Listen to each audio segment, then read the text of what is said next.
as spirits trapped in another dimension, doomed to walk this earth forever. You are about to see and hear some very compelling testimony that could convince and chill you into belief.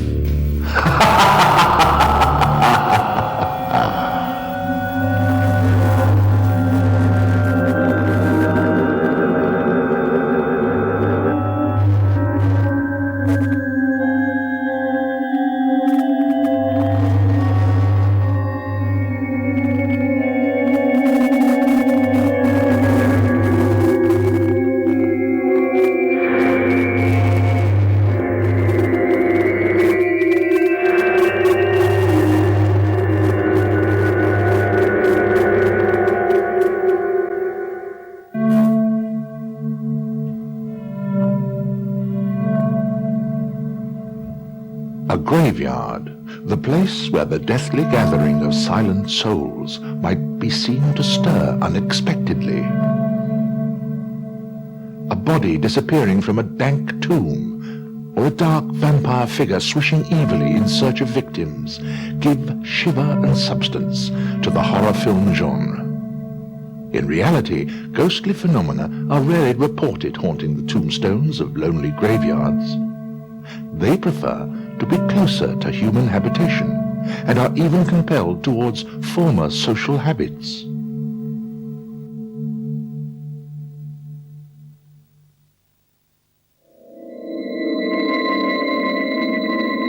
This public house, built in the 1830s as a coaching inn and situated between two busy roads, doesn't seem an appropriate setting for a haunting, but appearances can be deceptive.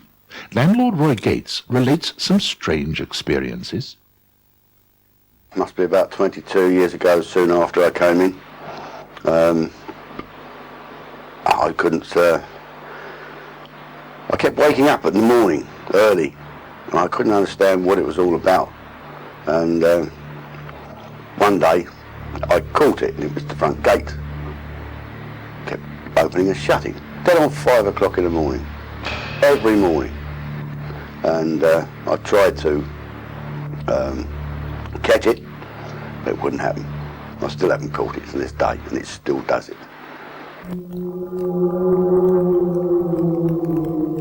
Soon, however, there were other strange happenings. Well, the gas fire was switched off one day. I turned it on first thing in the morning. Staff was here. Nobody had came in at all. And I popped down to the bank to get some change. I wasn't gone more than 10 minutes. And bar staff came up to me when I came back and said, did you switch that fire on? I said, yes, definitely. So it's not on now.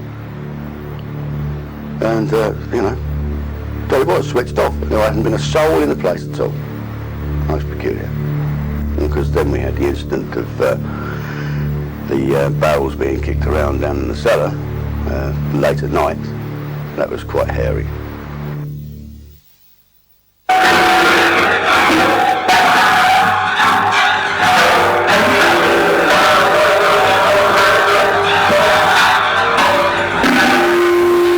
One of my staff was here visiting a friend upstairs, and we'd finished and cleared up and gone home. And all of a sudden the barrels started to be kicked around in the cellar, bang, crashing all over the place. And they were so petrified they daren't come down and go home, so they had to stay there all night and put up with it, which was rather, they weren't very happy about it, but I thought it was quite amusing. I've always called it a friendly ghost. You know, it's a playful ghost rather than aggravation one, you know. So no, it hasn't bothered me at all. The only weird experience I had was I did try and, shall we say, catch it one night. I slept down here in a bar. And I was woken up about 3-4 o'clock in the morning by this freezing cold and wind, you know, typical ghost and ghoulie situation, you know, and I thought, blimey, I don't like this. And I didn't see anything or nothing happen. It was just something came and went. And there were no windows open or anything like that to create a draft. And That was the only sort of strange experience I've come across. But it doesn't bother me. Well, we tried to trace back from to find out who the spirit is or what it is. We had no success really at all. We can only assume it was somebody that was probably done in here many years ago. And apart from that, we can't find anything at all. Or maybe there's another explanation. In 1860, landlord George Faulkner's wife gave birth to a son. Tragically, 2 years later, George died aged 27. His wife remarried, moving away and leaving her young son in the care of her sister, Elizabeth. Elizabeth raised the boy until his emigration to Australia, where he married and had a family of his own. So, could it be the spirit of George Faulkner, still searching for his wife and son?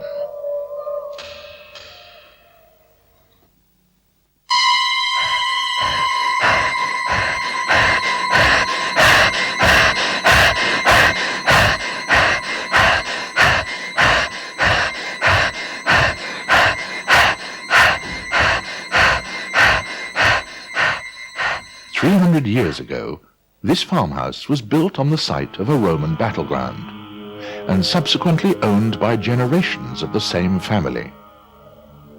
The last surviving member died last year, and now it's occupied by the Coleman family.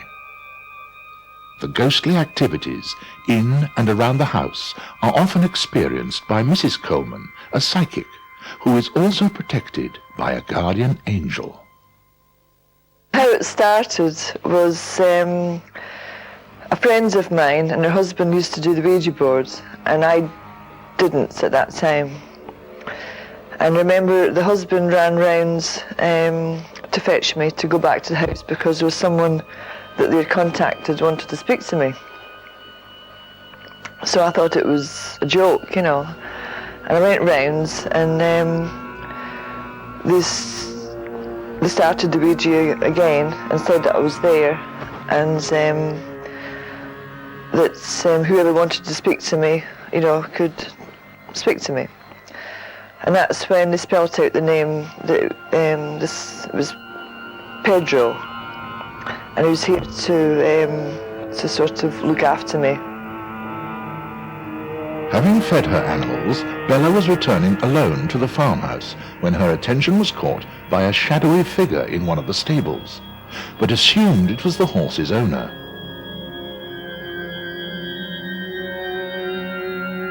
She then noticed, however, the stable's tenant just entering the courtyard.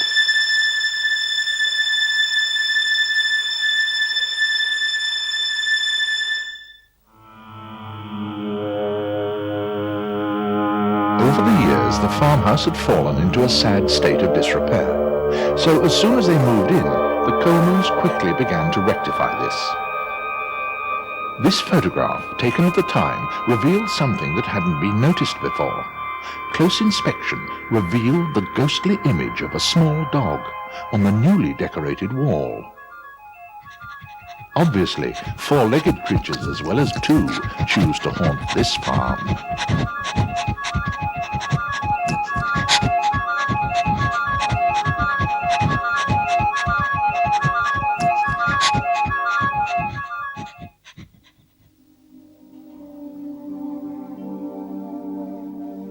Professional medium Francile Rossa came to offer thoughts on what was happening at the farm. As I came through the house into the kitchen area, then I could feel and see in what I call dimension was an actual spiritual person, which was a man, I would say about 5'5", a little bit on the stocky side. And there was one particular night, I was just sitting here watching a film. It was about 2 o'clock in the morning anyway, and I suddenly felt something over in this corner here, and I just went cold and my hair stood up, you know, like on ends, and I looked over and I just thought I saw a man sitting on the armchair there, and I just got a bit frightened, and I just quickly switched the television off and ran upstairs to bed. And from that night, I've never sat up on my own. Francille also extended general advice on how to deal with spiritual manifestations. Because we cannot understand ourselves, not fully, so we don't expect to understand another person.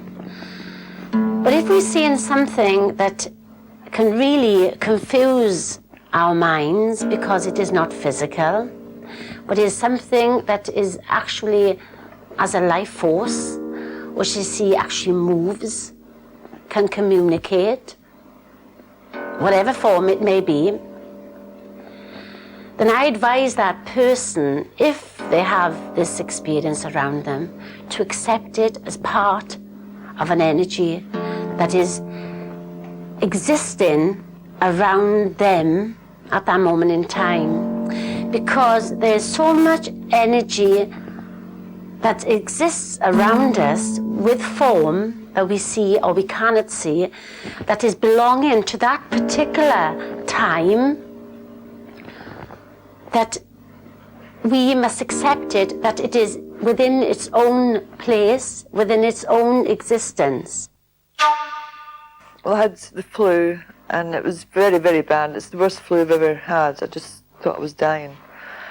And I was lying on the couch, and I was just sort of begging someone to help me, you know, because I just felt so ill. And I just looked at the end of the couch, and there was Pedro there. He was just sitting on the edge of the couch looking at me. And I looked into his eyes, and they were orange. And I spoke to him in my mind, and I just said, will it work, you know, because I felt the heat coming from his eyes into my eyes and just through my body, and I just felt this heat, you know, just going through. And I don't know how long it lasted, but an hour, 2 hours after that, you know, I was fine. The flu had left me. Who knows exactly what other mysteries this ancient farmhouse harbours within its boundaries?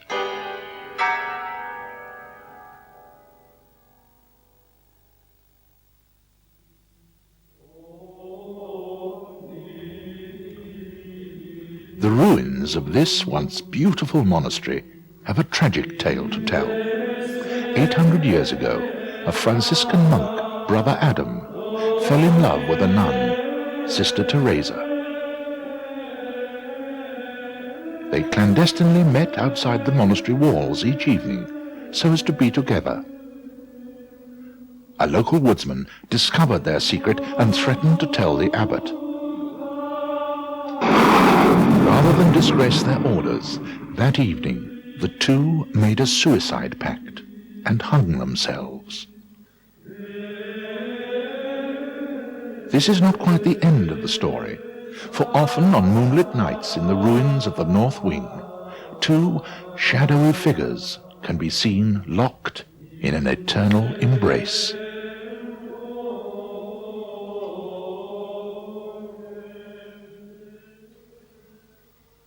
This Tudor building has been a favourite watering hole for people to quench their thirsts for over 400 years. Ye Old Swan Tavern, which is currently run by Jeff and Dawn Bevan, is on most days a quiet pub where locals happily sup their beer. But landlord Jeff tells us of his first encounter with the supernatural, and it was not so quiet. Well, the first thing I encountered was when we decorated the place. The chairs were on the tables. Well, we had stalls on tables at the time. And when I came down in the mornings, which was my turn to do the cleaning, they were on the floor, and there's no way that they could have been on the floor. They couldn't have fallen on the floor. And then the following day, I went to bed, as usual, and had to get up in the middle of the night. And I thought my wife had the television on. And I thought, well, that's a bit of a funny time in the morning to put the telly on. Went into the bedroom, and she was still sound asleep, and it sounded like a party going on in this part of the pub. And I put my ear to the floor and heard all this laughing and singing and glasses and pewter pots, they sounded like, banging together. And it slowly faded away into the distance. One night, Dawn was preparing the evening meals at the food bar when she suddenly noticed a woman looking at the menu. She began to tell the woman the food would not be ready for another hour, but the woman, who was dressed in a long grey dress, started to walk away. As Dawn watched, the temperature in the bar dropped, and the woman disappeared through the wall. One evening back on a Tuesday evening, it was a lovely April evening, and I was standing at the door, wasn't a soul about anywhere, and as I looked up the street and back again, it was one of those evenings that you wish you were out walking, and I just got thrown straight out of the door onto the car park before it was made into a garden. And when I came back in to think someone was messing about, there wasn't no one there at all. And often customers have been pushed at the bar, and as I've turned round, there hasn't been anything there, and I've just laughed at them. Well, we've had various incidents in the bar area. A few weeks ago, one of the big jugs, heavy jugs, hanging up, just took off and floated through the bar in front of everybody on the Friday lunchtime and landed the right way up on the floor at the far end.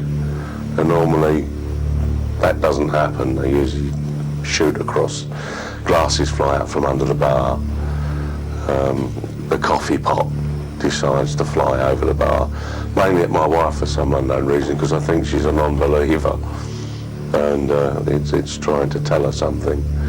The bread in the kitchen takes off from various times. I don't know why it's only the bread, whether it's because it's a thing that wouldn't really hurt anyone.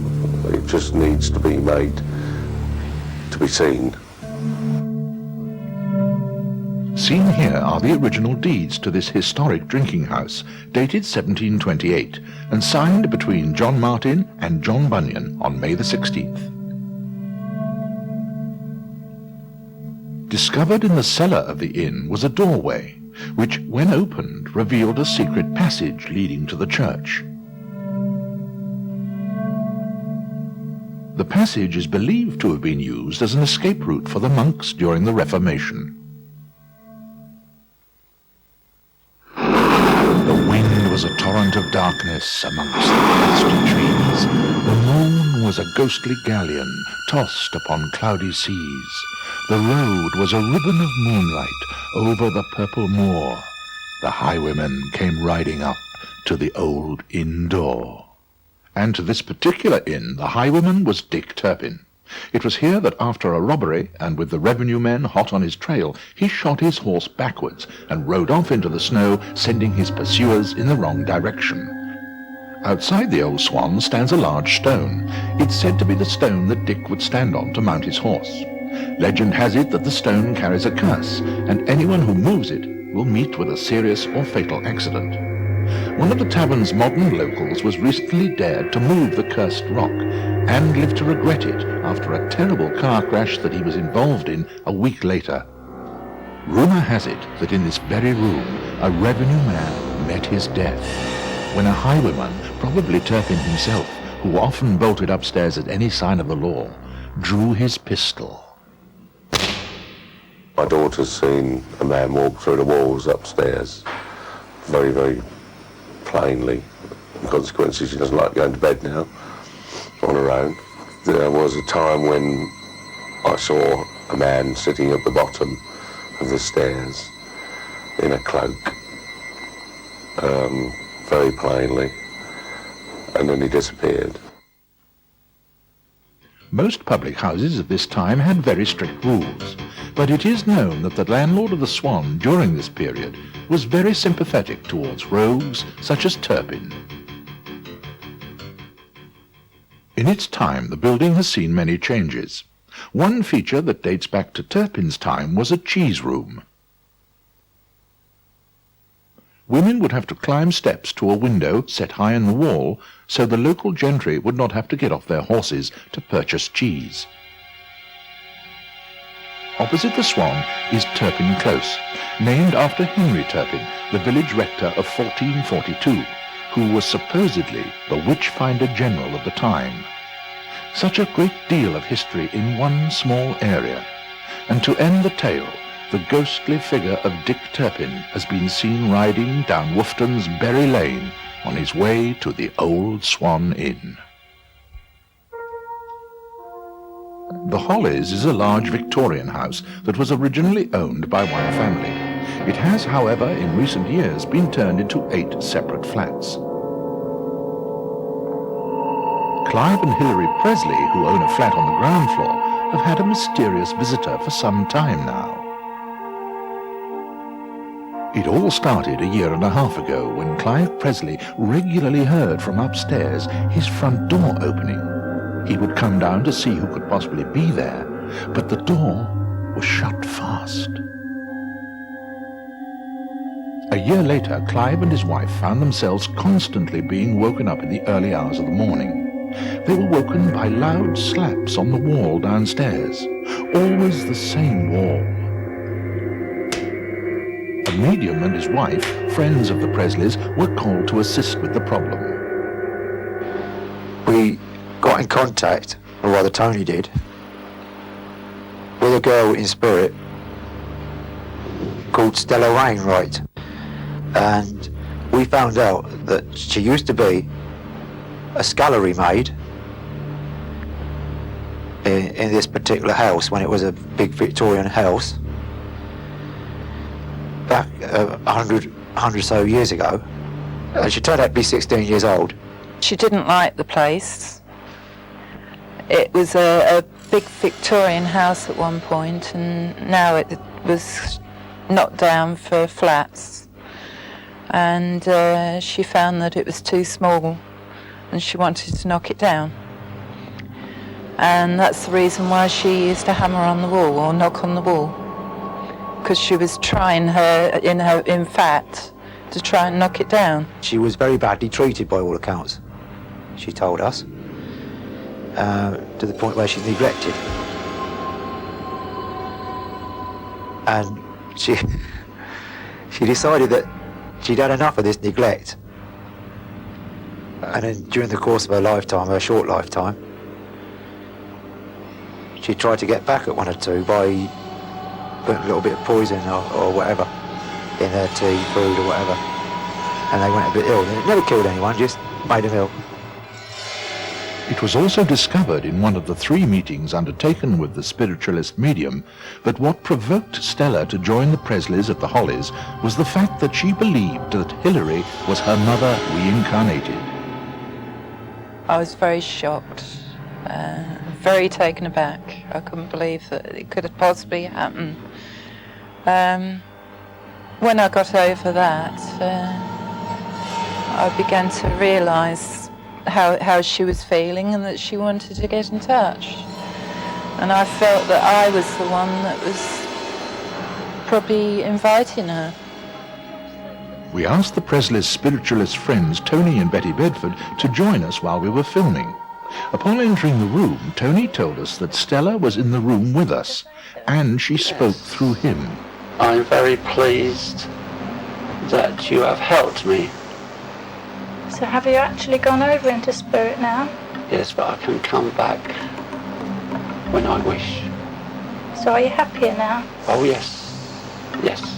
So after 3 sittings here, we managed to her to accept that she was a spirit and that she would be going over and she would be received properly into the spirit world properly, and that she would not come back now, only as a brief visit, but not to annoy anybody. And that's really how we came in. But the Spiritualist Church movement is really to prove life after death, life after physical death that goes on. When we do rescue work, I act as the other half, you might say, with him being the spirit and speaking what he hears the spirit saying, and then I talk to the spirit through him. Why did you bang the wall this evening? I'm afraid I just did it what you call for a mischievous purpose. But you're not going to do it again, are you? No, I don't think so. I have got a brief flash of Stella sitting on the top of the stairs because I thought she looked like a boy. And I saw her in a room somewhere, but I can't remember exactly where it was, but it's only very great, only a very big sort of flash. Although Stella visited us the night we filmed at the Hollies, the Presleys tell us that she is gradually making her way over to the spirit world, and they are very pleased to have helped her get there.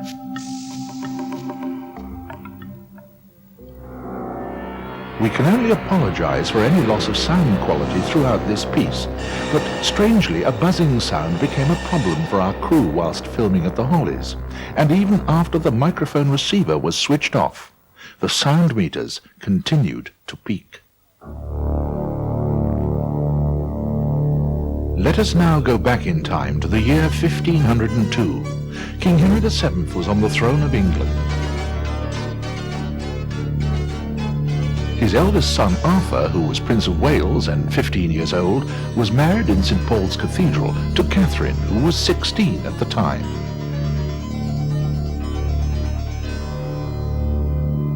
Catherine was the daughter of Ferdinand of Aragon. The marriage was to strengthen the union between England and Spain.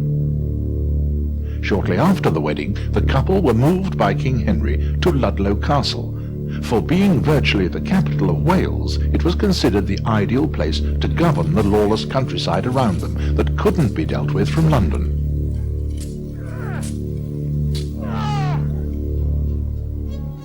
Situated close to the castle stands Castle Lodge, a building steeped in history with many a ghostly tale to tell.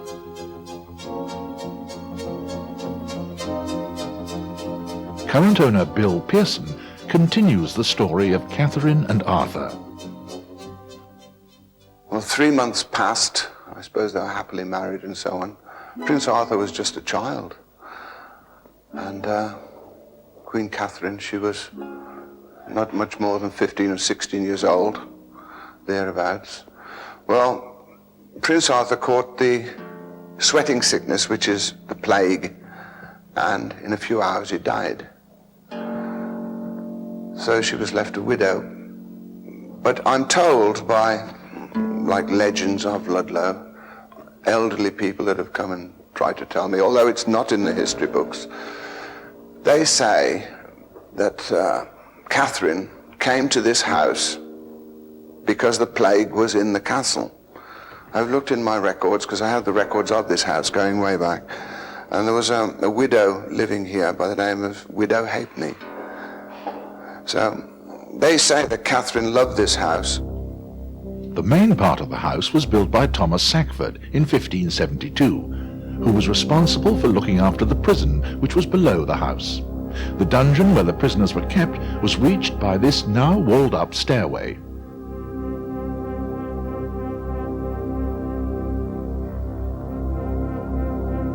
The west wing of the house dates much further back and is where Catherine would have stayed during her time at Castle Lodge.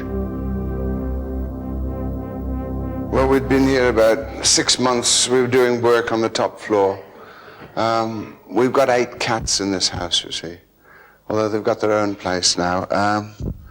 At the time, the cats lived on the top floor in a room, and the corridor was blocked off so they couldn't get out. So my wife came up the back stairs into that corridor with tins of cat food in her hands to walk across to the door to open it for the cats, you see. And as she got to the corridor, she glanced to the left because something caught her eye, and there was a figure in there, a person. And she wondered how on earth they got up there, because there's no other way except our private back stairs. So she was going to sort of show them out, show them the way out. But it was a lady or a girl about 14, 15, 16 years old, but she was dressed in very beautiful Tudor costume. And my wife was so surprised, she backed up against the door, and the figure came through the doorway, swept past her, holding her skirts off her shoes, and swept quickly down the corridor, through the mesh, still remaining solid, and disappeared into the end room. So my wife sort of went into a bit of a shock then, because her mind was a bit shattered from what she'd seen.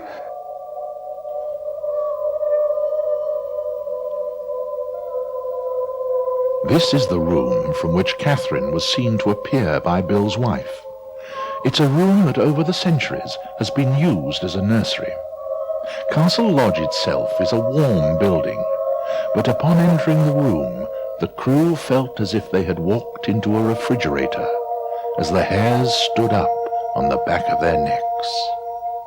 Being open to the public every day, we have a lot of visitors, and every now and again, one of the visitors has an experience. Well, 2 months ago, a gentleman came in with his wife and 3 children and went up there, and they were up there a few minutes when the gentleman came rushing down the stairs, you see, and to the door, followed closely by his wife. And his wife said, "My husband's just seen something. It's a lady in a Tudor costume, and she disappeared." And I turned to the gentleman. I said, "Could you tell me what you saw exactly? Because I think you've seen Kate." He couldn't talk. He was in a sort of state of shock. He couldn't talk. He was sort of half crying, and he was in a really upset state. We had a couple of very elderly ladies in when we first opened up, and they said, "Have you sold the fireplace?" I said, "No, we can't sell anything." "Have you seen Kate?" I said, "Who's Kate?" "Catherine of Aragon. She walks on the top floor. We've seen her, you know." And then we heard the story of how people have seen Catherine of Aragon. After the death of Prince Arthur, it was arranged by King Henry that Catherine would marry the second heir to the throne, Prince Henry, when he was of age. In 1509, Catherine of Aragon married Henry VIII when he was just 18 years old. During their marriage, Catherine bore 6 children, only one of whom survived, Mary, who would later become Bloody Mary, Queen of England. Because a son was never given to Henry, he decided that after almost 20 years of happy marriage, he wanted to divorce Catherine and marry Anne Boleyn in the hope that she would bear him a son.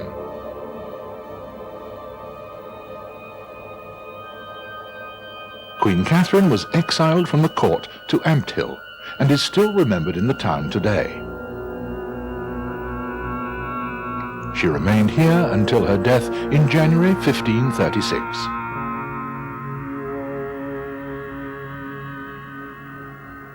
It was found that she had a black growth on her heart, and this was the cause of her death. But a rumor persists to this day that she was poisoned.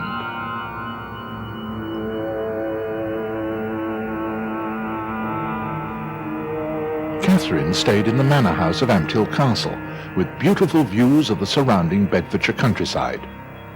The only thing left of the site today is a memorial erected to Catherine in the 18th century and bearing this inscription: "In days of old, here Ampthill towers were seen, the mournful refuge of an injured queen. Here flowed her pure, unavailing tears. Here blinded zeal sustained her sinking years.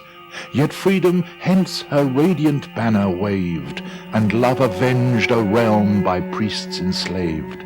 For Catherine's wrongs a nation's bliss was spread, and Luther's light from Henry's lawless bed." Catherine is remembered in Ampthill for the act of burning her lace so that there would be work for the women of the town.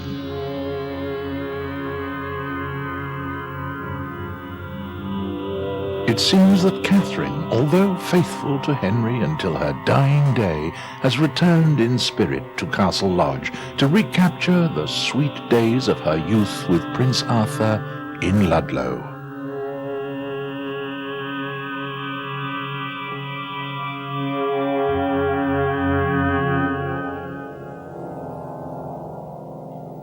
There has been a church on this site since the Norman Conquest.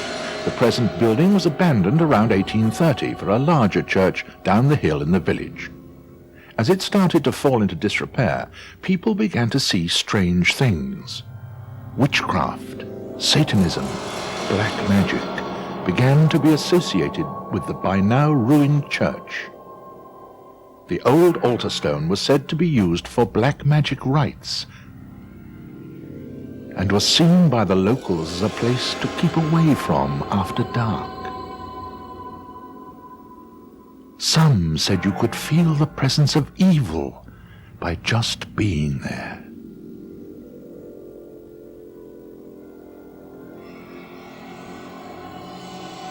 Legend has it that a village originally surrounded the church, but a mysterious sickness left the survivors no option but to rebuild on the site where the village stands today.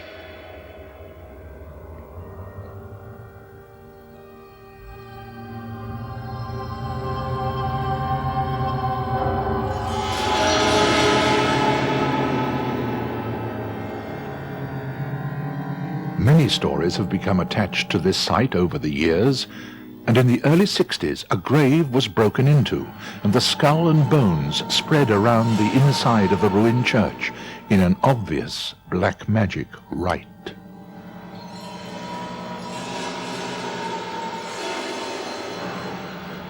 A word of warning. If rumors are to be believed, there is a certain tombstone in this graveyard that, if stared at long enough, will pronounce the date of your death. So beware.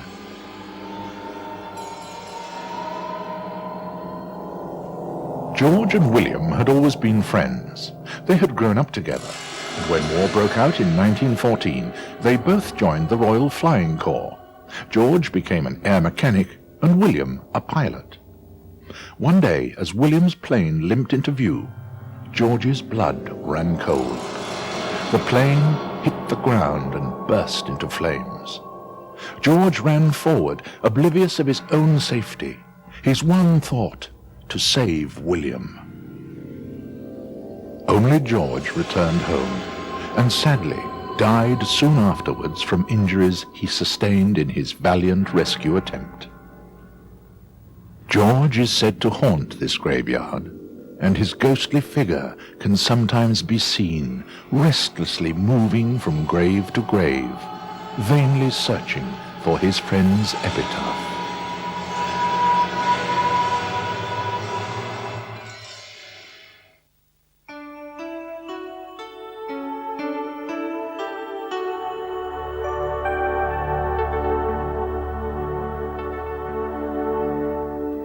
Canals were once filled with working narrowboats, laden with industrial cargo.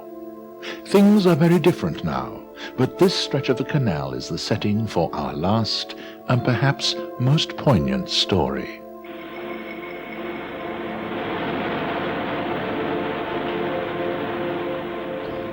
Thomas Best chugged slowly into the small Bedfordshire town. This was his first trip.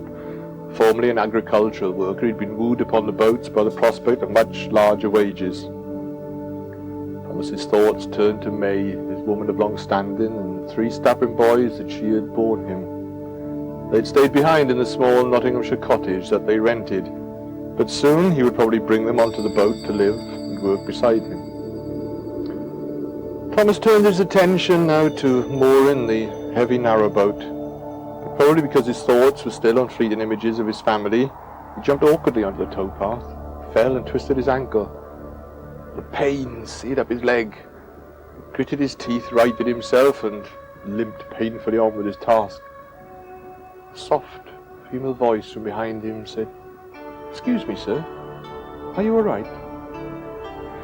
As much from the shock of being called sir, the discovery that somebody had witnessed his fall, Thomas wheeled round to be confronted by the concerned brown eyes and pale face of a young woman.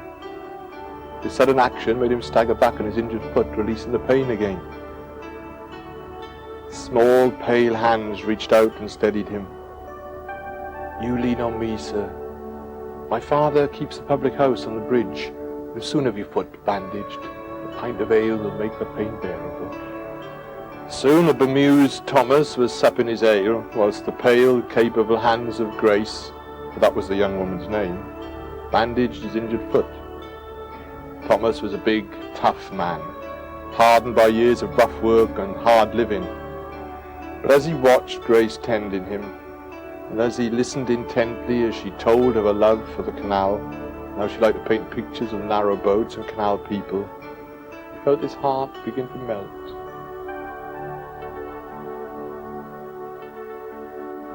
Grace had married friends called Meg and John who lived nearby. They let her use their cellar where she was able to paint, far from the hustle and bustle of the busy canal-side public house. It was here that Grace brought Thomas that evening to show him her paintings before he went back to the narrowboat. Thomas could not remove Grace from his mind. At every trip, he visited that busy canal-side public house. Inevitably, a passionate and intense love affair ensued. And Thomas, frightened that he would lose his newfound happiness, kept his Nottinghamshire family a well-guarded secret.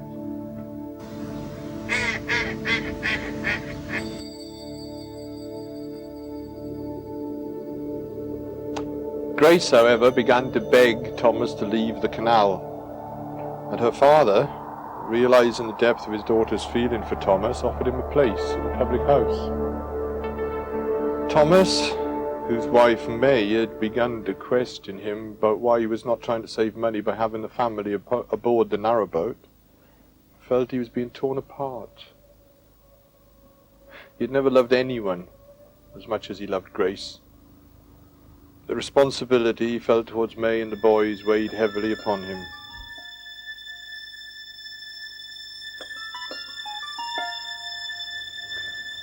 Eventually, Thomas knew he would have to make a hard-to-end decision, as clandestine lovers often do. Not brave enough to tell Grace the truth, he concocted the story of an extremely ill mother. He would have to care for her for the time she had remaining, he said. He begged Grace to wait for him, as he would be back.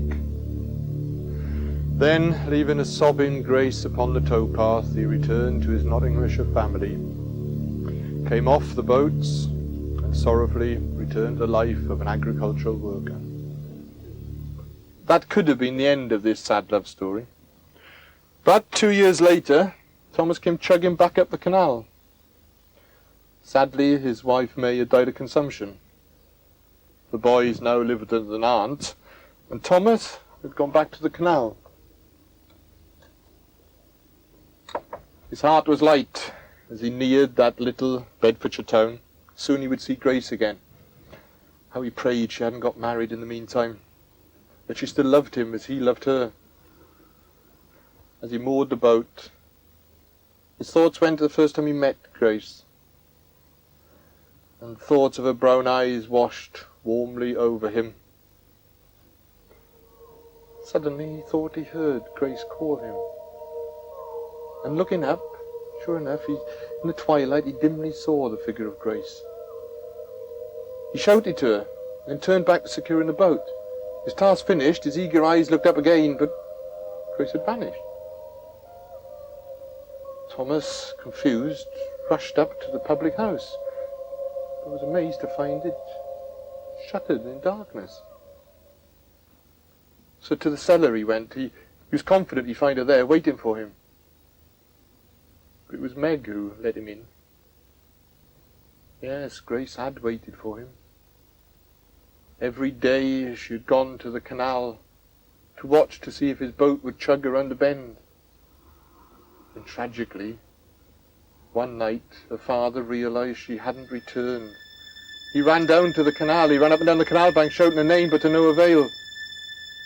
In the morning, both men found her frail, small body floating face down in the murky water. She must have slipped, people said. Her father closed the public house, left the district a broken man. Thomas listened in numb silence. It was then that he noticed the painted hearts upon the wall of that little cellar. One whole, one broken and bleeding. Heartbroken, Thomas couldn't believe that Grace was dead, but I saw her tonight on the towpath, he told Meg. Meg was not surprised. to this day, especially at twilight, Grace can often be seen on the towpath by the bridge, small and pale, her eyes fixed upon the canal, watching and waiting for a lover's return.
Now do you believe?